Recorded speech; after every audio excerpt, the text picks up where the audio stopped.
आता आंदोलन अजूनही गोपनीय आहे. 11-12च्या दरम्यान आंदोलन होईल. आणि दुसरं असं का मला आता बाहेर प्रश्न विचारला होता का उद्या राजजी ठाकरे आणि उद्धवजी ठाकरे हे एकत्र येणार आहे आणि त्यांची विजयी सभा होणार आहे. आमच्या शुभेच्छा आहे. पण आता शेतकरी मजुरांनी सुद्धा हे लक्ष घेतलं पाहिजे. दोन भाऊ जर एकत्र येऊ शकतं तर आपण शेतकरी शेतमजुरांचा लढा अधिक मजबूत करण्यासाठी एकत्र झालं पाहिजे. हा संदेश माझ्या शेतकरी बांधव आणि मजुरांनी घेतला पाहिजे अशा अपेक्षा आहे. बुलढाण्याची घटना जे काल घडली ती अतिशय दर्दनाक आहे, अतिशय गंभीर आहे. मला वाटते फडणवीस साहेब या राज्याचे गृहमंत्री आहे. मुख्यमंत्री असताना गृह खाते त्यांच्याकडे आहे. ते या सगळ्या घटनेवर जर आपण 5-6 महिन्याचा जर बीड झालं, आता ते बुलढाणा ते तशा पद्धतीनं समोर येतं का अमरावती शहरामध्ये मागच्या 1 वर्षात 8 खून झालेले आहेत. गृह खात्याच्या अधिकाऱ्यांकडून खरं तर त्यांची कानचपकणी झाली पाहिजे. त्यांच्या एकंदरीत गृह खात्याकडून त्याच्यावर नजर आहे का नाही आहे अशा प्रकारची शंका येतं. आणि फडणवीस साहेबांकडून अपेक्षा करतोय का या सगळ्या घटनेचा मला वाटतं कुठेतरी गंभीर विचार केला पाहिजे, ह्या अपेक्षा आहे. ओके.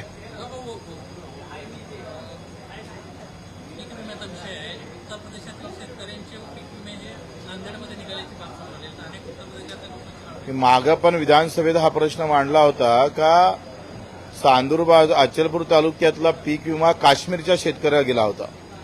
आता त्याच्या अशा प्रचंड घटना घोळ आम्ही पाहतो पीक विम्यामध्ये आहे.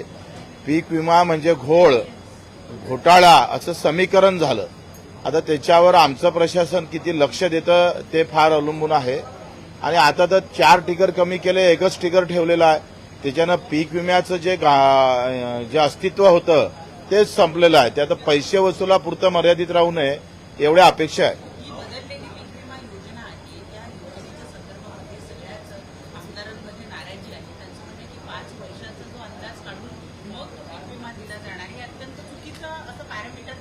काय झालं, पीक कापणी प्रयोग म्हणजे काय, उंबरठा उत्पन्न आपण पकडतो. उंबरठा उत्पन्न म्हणजे काय तर सरासरी पकडतो, म्हणजे 3 वर्षाची सरासरी. अर्थात आपण जर पाहिलं का 4 म्हणजे एखाद्या वर्षी 4 क्विंटल झालं सोयाबीन, एखाद्या 6 झालं, एखाद्या ठिकाणी 8 झालं, तर मग आपण 6 पकडतो. आता 6च्या जर खाली जर आम्ही उत्पन्न गेलं तर मग समजा 6 क्विंटल आम्ही सरासरी पकडली तर त्याच्या खाली 5 क्विंटल आता 1 क्विंटलचे पैसे भेटणार. आता अडचण काय झाली का पीक विम्यामधला ही सगळ्यात मोठी अडचण आहे का पीक कापणी प्रयोगामध्ये गेल्या 10 वर्षापासून पिकाचं उत्पादन घटत चाललेलं आहे. आणि त्याच्यामुळं आता जर सरासरी उत्पन्न 4 आलं आणि आताही मला 4 आलं तर मला पैसेच भेटणार नाही. नुकसान तर कायम आहे.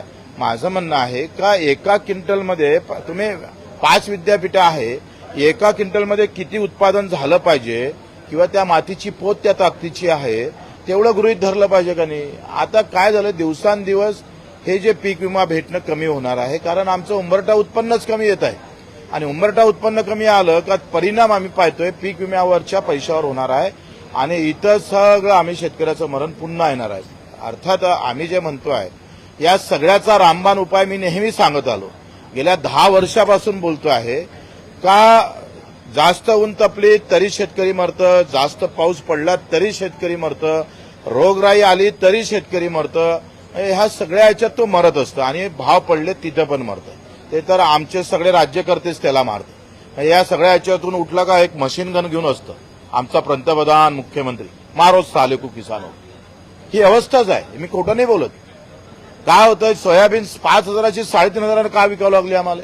हमी भाव 5,000चा आहे, 7,000ची शिफारस केली, 3,500 आम्हाला सोयाबीन विकावं लागली. सचिन जाधवाची आत्महत्या परभणीचे काय सांगतं त्यानं लिहून ठेवलं का आम्ही हमी भावात आहे, आम्हाला जर सोयाबीन विकायचं आम्हाला व्यवस्था नसेल तर आम्ही काय करायचं काय. 3,500 सोयाबीन विकावं लागली. त्याच्या आत्महत्यासोबत त्याच्या पत्नीनं आत्महत्या केली. ते 7 महिन्याची गरोदर होती. अख्खी मारली ना मशीन घेऊन. ते दिसाले मशीन नाही पण व्यवस्था जे म्हणतात महात्मा फुले कलम कसाई, हे कलम कसाई वाले लोक आहे. आणि मग मी जे म्हणतोय का पेरणी ते कापणीपर्यंत याला जर एमआरईजेस अटॅच केलं तर माझा उत्पादन खर्च कमी करण्याची ताकद देशामध्ये जगामधला सगळ्यात क्रांतिकारी हा निर्णय शेतकऱ्यासाठी होऊ शकतं. एमआरईजेस मधला शेतकऱ्याच्या शेतीला मजुरी लागतं का नाही लागत तर लागतं. मग शेतीचा सगळ्यात जास्त खर्च कुठं होतं तर तो मजुरीवर होतं. तो औषध बियाणावर 30% होतं आणि 70% हा मजुरीवर खर्च होतं. मजुरीमध्ये आमच्या सरकारनं हस्तक्षेप केला आणि त्याला जर एमआरईजेसले जर जॉईन करून घेतलं तर माझा उत्पादन खर्च कमी होईल. म्हणजे ग्राहकाला स्वस्त जर एखादं धान्य भेटलंय तर त्याचे परिणाम माझ्या शेतकऱ्यावर होणार नाही. ऊन वारा वाऊस टपला त्याचे परिणाम माझ्या शेतकऱ्यावर जास्त होणार नाही. उत्पादन खर्चाच्या बजेट म्हणजे त्याची बचत केली पाहिजे. जसं काय दूध व्यवसायाला एमआरईजेसची जोडा. आज आम्ही पाहतोय भेसळयुक्त दूध येतं, कॅन्सरचं प्रमाण वाढत चाललेलं आहे, रोगराई वाढत आहे. आम्हाला याच्यावर काही नाही, लोक मरतंय ना मरू दे, माझ्याजवळ पैसा आहे, मी उपचार करू शकतो. पण भेसळयुक्ताचा एक कण जर माझ्या गरीबाच्या शरीरात गेला त्याची अख्खा आयुष्यातली कमाई चालली जाते. म्हणजे कारखानदारीतून कारखानदारी, औषधातून औषध, शेतीवर औषध मारायचं, दुधाच्या उत्पादनासाठी औषध द्यायचं आणि पुन्हा लोकांना औषध द्यायची व्यवस्था निर्माण करायची. ही सगळी पुंजपतीवादी म्हणजे पुंजी लोक आहे, भांडवलदार लोक आहे, त्याच्या कारखानदाराची व्यवस्थित व्यवस्था 100 वर्षात झाली आहे. औषधीतून औषध घेण्याची व्यवस्था आहे. आणि म्हणून आम्ही म्हणतोय का तुम्हाला नॅचरल शेती पाहिजे, विषमुक्त शेती पाहिजे असेल तर शेणखताला तुम्हाला ताकद द्यावं लागेल, दूध व्यवसायाला ताकद द्यावं लागेल, शेतीला आम्ही पाहतोय नॅचरल शेतीकडे घेऊन जावं लागेल. आणि त्याच्यासाठी युरियाला तुम्ही सबसिडी देतात 1700 रुपये पर क्विंटल. युरिया मार्केटमध्ये किती आहे तर 448 रुपये. आता मार्केटमध्ये युरिया 448 मिळतं आणि सरकार त्या कंपनीला 1700 रुपये त्याच्या युरियाच्या पोटी सबसिडी देतं. म्हणजे 2 ते 3 लाख कोटी बजेट आम्ही पाहतोय युरियासाठी किंवा इतर खतासाठी कंपनीला आपण पैसे देतो. करप्शन वेगळं आहे. आता मग फॅक्टरीतून आलं त्या खताला सबसिडी आणि शेतकऱ्याच्या घरी खत बसते त्याला सबसिडी. गोहत्या थांबवा, गोहत्या करू नये, मी त्या मताचा आहे, मान्य आहे. पण जी गाय आमची बिनकामाची होऊन जातं, भाकड होतं, तिला जगवायला दिवसाला 100 रुपये लागतो, तो शेतकरी आनंद कुठून कसा जगणार आहे? त्या गोहत्याच्या कायद्याच्या बंदीमध्ये माझ्या सरकारचं काही देणं लागत नाही का? म्हणजे तुम्ही बोलून चुकून गेले, तुम्ही बोलले पण कायदा पाळा कोणाला लागून आला? शेतकऱ्याला. हे सगळ्या गोष्टी फार कठीण आहे. आपण आता एमआरईजेसचे पैसे 8 महिन्यापासून भेटले नाही, मजुरीचे पैसे, योजनेचे थोडे पैसे आहे, म्हणजे ज्यांना काम करून पैसे भेटत नाही देशामध्ये. काय अवस्था आहे? किंवा कलेक्टरचा पगार थांबत नाही, सचिवाचा नाही, आमदाराचा पगार थांबत नाही आणि ज्याचा आवाजच नाही आहे उसको मारो. तुमच्या मीडियावर कधी ब्रेकिंग झाली नाही नव्हते. 8 महिन्यापासून एमआरईजेसच्या मजुराचे कसा जगत असेल तो आदिवासी, कशा पद्धतीनं त्याचे दिवस काढत असेल. काल आम्ही मुख्यमंत्र्यांना एक मेसेज केला. जालन्याचा एक अपंग आहे ढिगरे नावाचा, तो 6 महिन्यापासून मी बिस्किटवर जगतोय, ते पण हातातून जातोय, ताण घेऊन काही राहिलं नाही शरीरात, भीक मागतोय, सन्मानानं जगत होतं. 6 महिन्यापासून पगारच पडला नाही त्याला 1500 रुपये. एक तर 1500 रुपयात होत नाही. चहाचं बिल आहे महिन्याचं 1500चं वर जातं. आम्ही त्याला जगायला सर लावतोय, ज्याला 2 पाय नाही, हात नाही, डोळे नाही.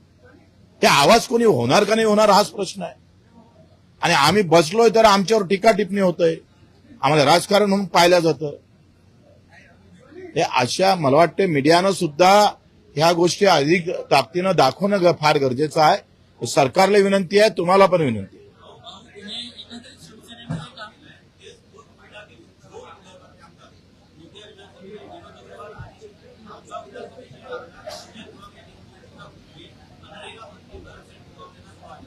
काय केलं?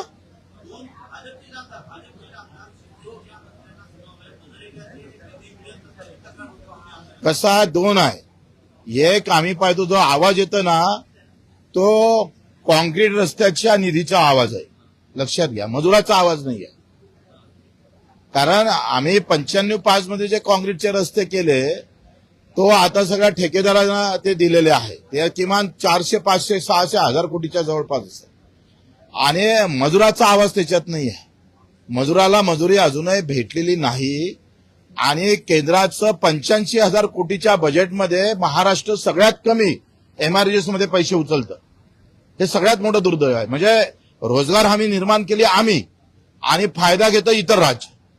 आता ही क्रांतिकारी बदल होतं. आम्ही सांगितलं ना काल जे मी म्हटलं होतं का विधवा शेतकरी, एकल शेतकरी आणि तुमच्या इकडे दिव्यांग शेतकरी, किमान याला एमआरजे सुरू करा ना, म्हणजे क्रांतीचं नवीन पर्व सुरू होईल. आणि ह्या सगळ्या घटघटी आहे का, वरतून पाऊस पडला, हे झालं ते झालं, हे रोजचं मरण दिसतं. रोज त्याला निवेदन द्या, रोज पंचनामे करा, रोज वाट पहा, आता पाऊस आला पैसे नाही, कसं जगणार आहे. शिवसेना एकत्र असताना तुम्ही मंत्रिमंडळ काम केलेलं आहे. रामदास कदम असं म्हणताय की उद्धव ठाकरेंना राज ठाकरेंना घातपात करण्याचा राज ठाकरेंचा एक प्रयत्न उद्धव ठाकरेंनी केला होता. तुम्हाला असं वाटतंय की उद्धव ठाकरे असं काही करू शकतो, काम केलं? मला असं वाटतं एवढा गंभीर आरोप पुराव्यासह कोणी करू नये. आणि जर पुराव्यासह केलं नसेल तर ज्याच्यावर जो आरोप आहे त्यानं त्याला सोडू नये.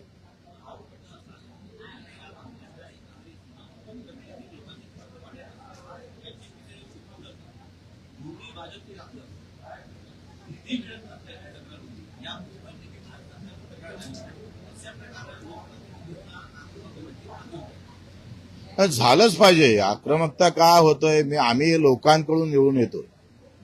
या देशामध्ये पक्ष हा पहिल्या स्थानावर जरी गेला असला, पक्षीय राजकारणामध्ये मतदार हा दुय्यम स्थानी जरी असला, तरी मला असं वाटतंय का मत आखरी सामान्य माणसाचे पडतं. पक्षाच्या कार्यकर्त्याच्या ताकदीवर तो निवडून येऊ शकत नाही जिथपर्यंत सामान्य माणूस त्याला मत मारत नाही. त्या सामान्य माणसासाठी पर्वा करायची गरज नाही. ते आमचं अंतिम ध्येय असलं पाहिजे, आमचा अंतिम उद्देश असला पाहिजे आणि त्याच्यासाठी लढलो पाहिजे.